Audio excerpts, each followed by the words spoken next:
Hello everyone. आज मैं आप लोगों को मॉडर्न हिस्ट्री के बारे में पढ़ाने वाली हूँ। वो चीज़ें हैं, इसमें इम्पॉर्टेंट डेट्स हैं जो 1857 से लेके 1947 तक हुई थी, जो एग्ज़ाम्स में डेट वाइज पूछी जाती हैं कि इस डेट पे कौन सी चीज़ें हुई थी, या फिर जो कांग्रेस के सेशंस हुए हैं उनमें से कुछ कुछ बताऊंगी। लेकिन इसके लिए मैं अलग से वीडियो निकालूंगी कि कांग्रेस के जो सेशंस हुए थे 1985 से, जब कांग्रेस बना था तब से लेके 1947 तक कितने सेशन हुए हैं, उनको किस किस ने चेयरमैन, मतलब उनके चेयरमैन कौन थे, प्रिजाइड किन के द्वारा किया गया था, प्रेसिडेंट्स कौन थे।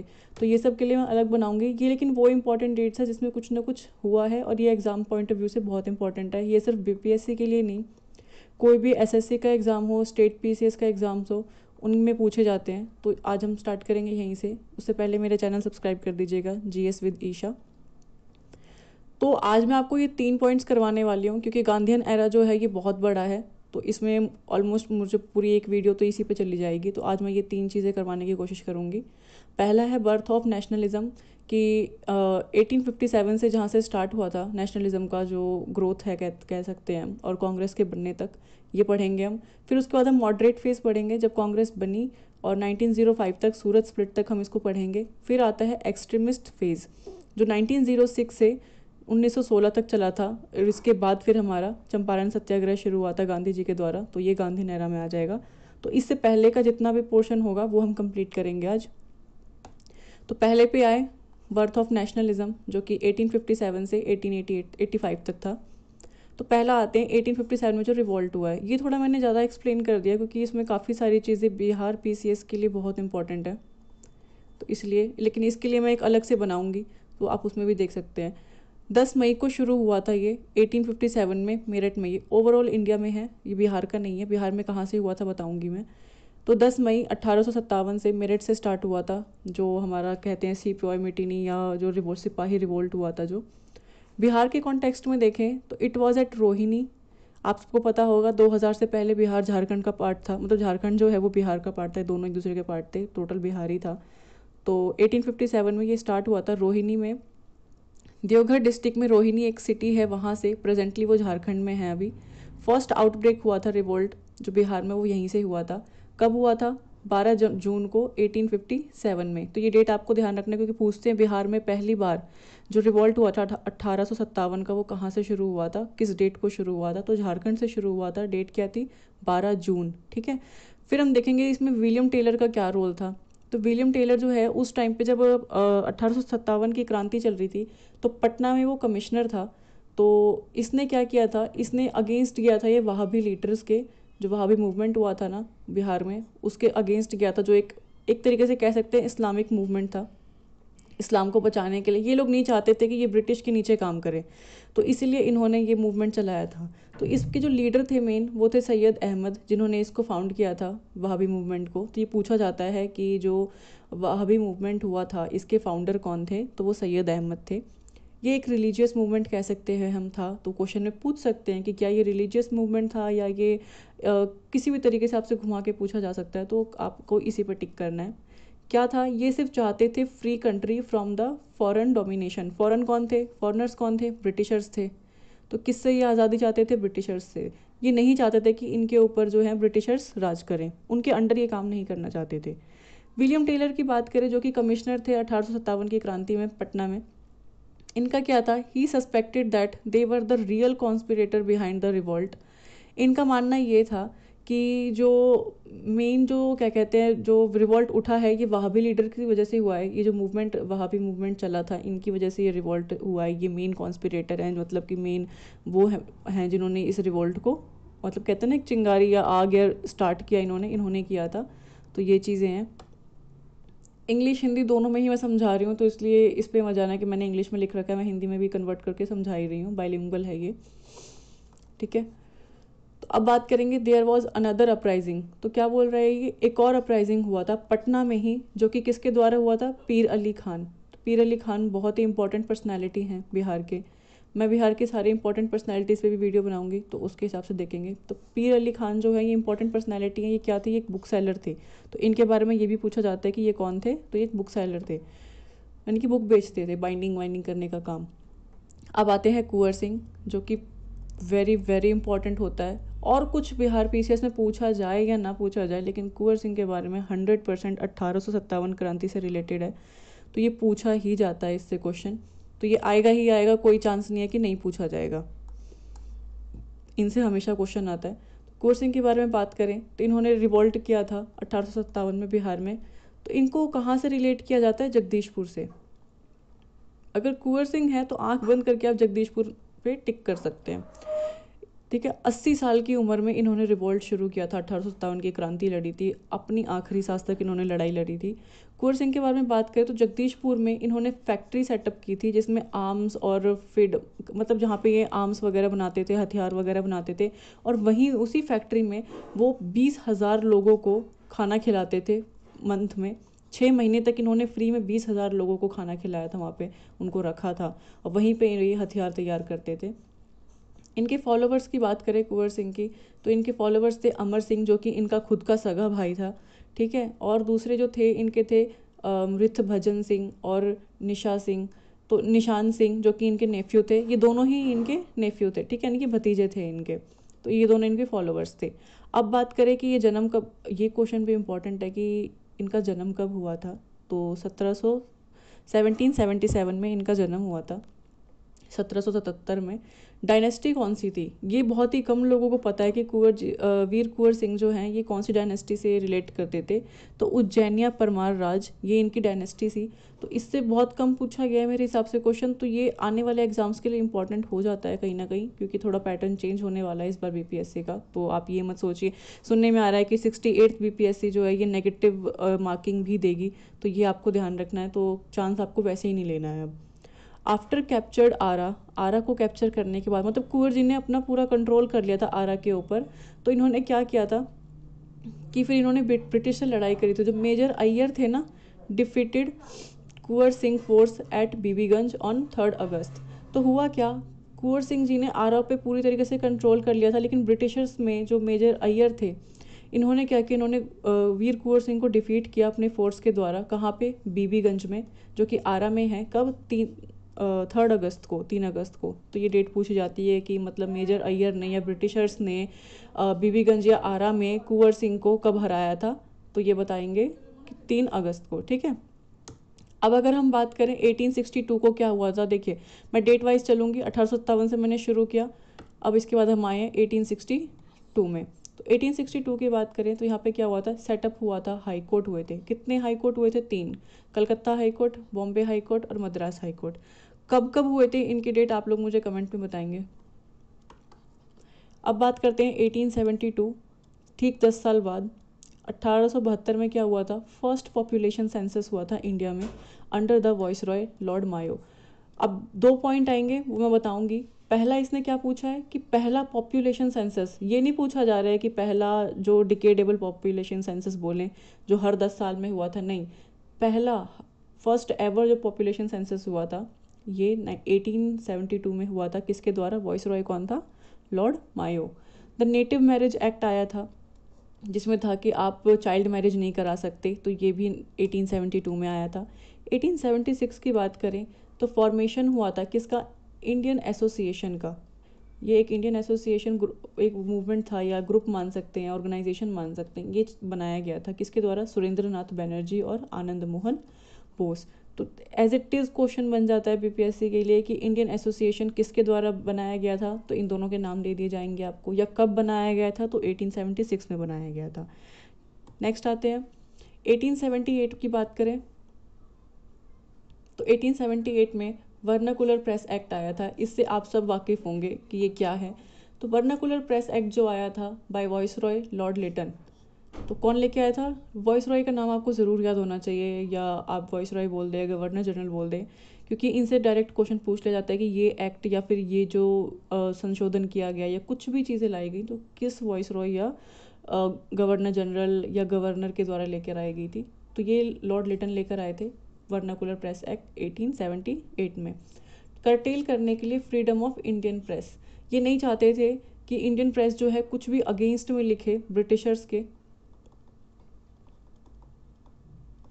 इसलिए इन्होंने ये एक्ट लेके आए थे कि जो इंडियंस के जो राइट्स थे, इंडियन प्रेस के जो राइट्स थे लिखने के अगेंस्ट ब्रिटिशर्स, तो वो उन्हें कट कर सके, उनके पावर को मिसयूज़ कर रहे थे ये लोग। अब बात करें 1881 में, तो 1881 में क्या हुआ, पहला, मैंने बताया था ना आपको कि 1872 में फर्स्ट पॉपुलेशन सेंसस आया था, तो ठीक 1881 में कितने साल बाद, आप बोल सकते हैं कि 9 साल बाद, पहला सिंक्रोनाइज यानी कि पहला डिकेडेबल ग्रोथ जो हर 10 साल में हम लेते हैं, census in India under viceroy Ripon. तो पहला सेंसस किसके द्वारा हुआ था, लॉर्ड मायो के द्वारा। लेकिन पहला डिकेडेबल यानी कि जो हर 10 साल में होने लगा सिंक्रोनियस तरीके से, यानी कि एक पैटर्न के तरीके से होने लगा, तो वो लॉर्ड रिपन के द्वारा हुआ। वंस यानी कि एक बार होता था हर 10 साल में विदाउट इंटरप्शन, तो आज तक चलता आ रहा है। इस बार नहीं हुआ क्योंकि कोविड था 2021 22 में 20 में, तो 21 का अभी आएगा, मे बी 23 में आ जाए क्योंकि शायद सेंसस हो चुके हैं। तो अब अगर हम बात करें 1883 या 84 की, तो इल्बर्ट बिल आया था कंट्रोवर्सी। तो इल्बर्ट बिल कंट्रोवर्सी बहुत इंपॉर्टेंट है, ये पूछा जाता है कि क्या था इसमें। क्या था, ब्रिटिशर्स या European could be tried by an Indian जज, यानी कि इल्बर्ट बिल कंट्रोवर्सी इसलिए बोलते हैं इसको, ये बिल आया था प्रॉपर एक, इसको पास नहीं होने दिया गया था। क्यों, क्योंकि जो ब्रिटिश, इसमें ऐसा लिखा गया था कि जो इंडियन जज है ना, वो ब्रिटिशर्स पे भी ट्रायल कर सकते हैं, यानी कि अगर ब्रिटिशर्स ने कुछ गलत किया है तो इंडियन जज भी उस पर फैसला या अपनी जजमेंट दे सकते हैं। वहीं अगर इंडियंस ने कुछ गलत किया है, वो विक्टिम है, तो उसमें ब्रिटिशर्स भी अपनी जजमेंट, यानी ब्रिटिशर्स जो जज हैं वो भी अपनी जजमेंट दे सकते हैं। इसके अगेंस्ट लोग चले गए थे क्योंकि ब्रिटिशर्स ने इसको, या यूरोपियंस बोल सकते हो, अंग्रेज़ों ने इसको अपने उस पर ले लिया, ईगो पे। उन्होंने बोला कि हम किसी भी इंडियन जज के अंदर अपना ट्रायल नहीं करवाएंगे, क्यों, वो हमारा जजमेंट नहीं करेंगे, हमारा जजमेंट अगर होगा तो वो ब्रिटिशर्स ही होंगे, उन्हीं से हम करवाएंगे। तो ये पूरी कंट्रोवर्सी बहुत लंबी चली थी उस टाइम पे। हमने पहला पार्ट कंप्लीट कर लिया जो कि था हमारा बर्थ ऑफ नेशनलिज्म। आपको चल गया होगा पता कि कैसे शुरू हुई चीज़ें, क्या क्या डिस्टर्बेंसेज आई, इनको रोका गया इनकी चीज़ों के लिए। तो यहाँ से फिर ये हुआ, फिर एक मॉडरेट फेज़ आया। उस मॉडरेट फेज़ में क्या हुआ कि 1885 में फॉर्मेशन हुई आईएनसी की, इंडियन नेशनल कांग्रेस की, बाय एओ ह्यूम।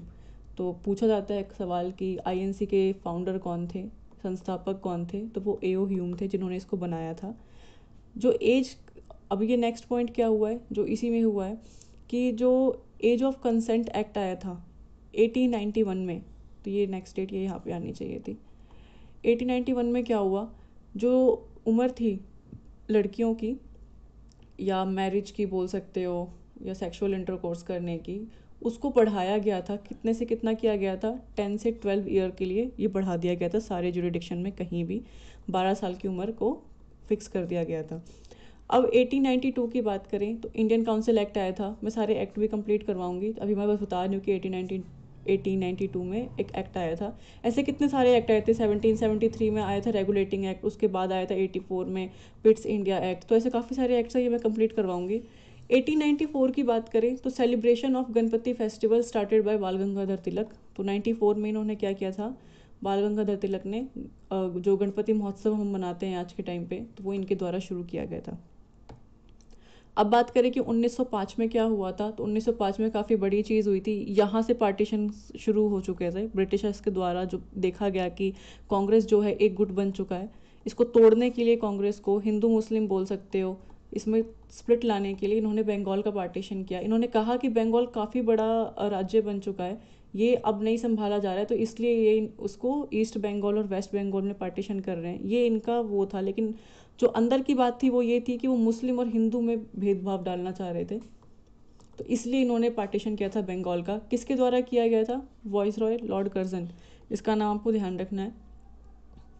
तो इसमें क्या हुआ था, तो स्वदेशी और बॉयकॉट मूवमेंट चलाया गया था। जब अंग्रेज़ों ने पार्टीशन की बात करी कि हम बंगाल को विभाजित करेंगे 2 पार्ट में, तो उस टाइम पे इंडिया में, पूरे इंडिया में स्वदेशी मूवमेंट चलाया गया था कि हम सारे जो फॉरेनर्स क्लोथ्स हैं या ब्रिटिशर्स हैं उनका सबका बहिष्कार करेंगे, और अपनी जो कहते हैं ना आज के टाइम पे चल रहा है सेल्फ रिलायंट बनेंगे, तो अपनी ही चीज़ों का यूज़ करेंगे, जैसे खादी का यूज़ करना, अपनी खेती चलाना, सब कुछ अपने आप करना। बॉयकॉट किया था इन्होंने ब्रिटिशर्स को इस टाइम पे।